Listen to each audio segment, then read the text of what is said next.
Music has this way of cutting straight to the heart of our most complicated emotions.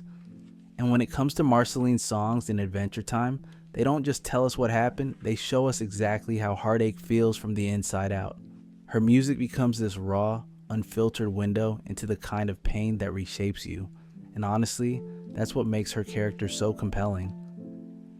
She doesn't just experience heartbreak, she transforms it into something that resonates with anyone who's ever felt that specific kind of loss. Now, when we talk about Marceline's relationship with music, we're not just talking about catchy tunes or clever lyrics, we're talking about survival. Music becomes her way of processing trauma, of making sense of relationships that fell apart, and of finding some kind of meaning in the chaos of her 1,000-year existence.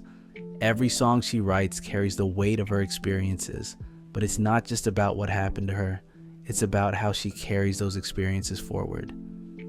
This song hits different because it's not just about missing someone, it's about watching someone you love disappear piece by piece. The tragedy isn't that Simon left her, it's that he became someone else entirely while she was still there, still loving him, still needing him. When she sings those lyrics, you can hear the desperation of a child who doesn't understand why the person who saved her is slowly vanishing. The genius of this song is how it captures that specific kind of grief, the kind where the person is still physically there, but emotionally unreachable. It's not clean like death, it's messy and confusing and heartbreaking in a way that leaves you questioning everything. Marceline's voice carries all of that confusion, that anger mixed with love, that desperate wish that things could go back to how they were before everything got complicated. But here's what makes it even more devastating. The song works on multiple levels because it's not just about Simon's transformation into the Ice King. It's about any relationship where you watch someone change into someone you don't recognize. Maybe it's addiction, maybe it's mental illness, maybe it's just growing apart. But that feeling of loving someone who's becoming a stranger is universal. Marceline captures that heartache perfectly because she doesn't try to make it neat or resolved. She just lets it be raw and complicated and painful. Then there's Everything Stays, which approaches heartache from a completely different angle. This isn't about losing someone, it's about the weight of permanence, about how everything you've ever experienced stays with you, whether you want it to or not. The song sounds gentle, almost like a lullaby, but underneath that softness is this profound sadness about the burden of memory. What's brilliant about this song is how it reframes the idea of healing. Usually, when we think about getting over heartache, we think about moving on, about leaving the past behind. But Marceline's perspective is different. She's lived for centuries. She's accumulated more loss than most people could imagine. And she's learned that you don't get over things. You just learn to carry them differently. Everything stays, but it changes, and that change is both beautiful and heartbreaking. The song captures that specific kind of melancholy that comes with experience. With having lived long enough to see patterns repeat, to watch people come and go, to understand that nothing is permanent except the fact that you'll remember all of it. It's not bitter exactly, but it's weighted with the knowledge that comes from surviving too much. And then there's the way Marceline uses music to process her relationship with Princess Bubblegum.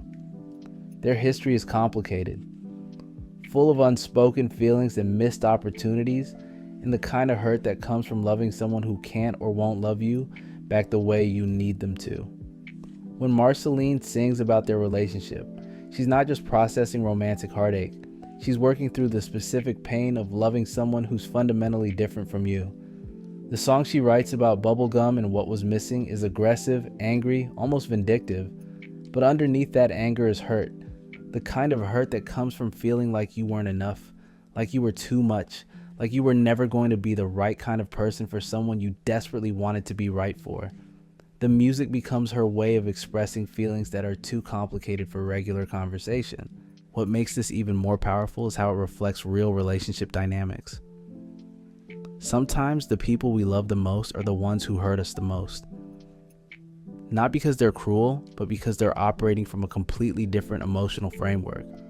Bubblegum's focus on duty and responsibility clashes with Marceline's need for emotional connection, and that clash creates the kind of heartache that doesn't have easy solutions.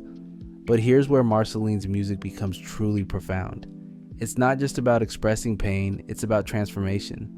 When she sings, she's not just venting or wallowing, she's actively working through her emotions, finding ways to make sense of them, to give them shape and meaning.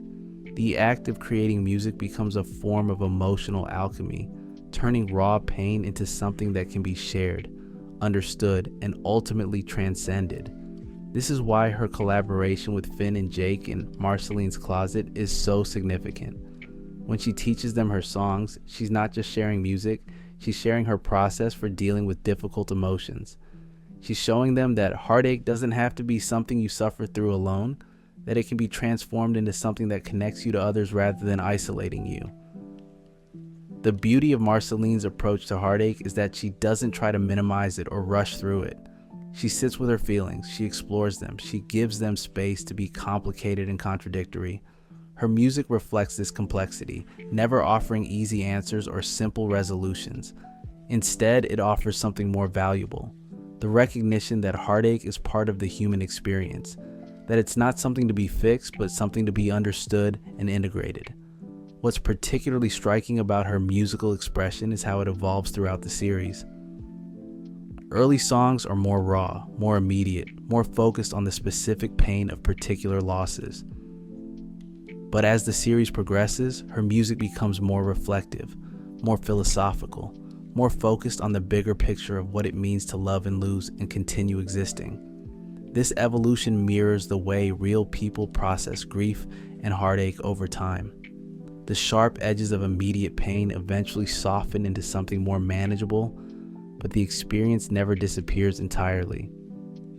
It becomes part of your story, part of what makes you who you are. Marceline's music captures this transformation beautifully, showing how heartache can become a source of strength rather than just a source of pain. The final piece of understanding Marceline's musical exploration of heartache is recognizing how it serves the broader themes of Adventure Time.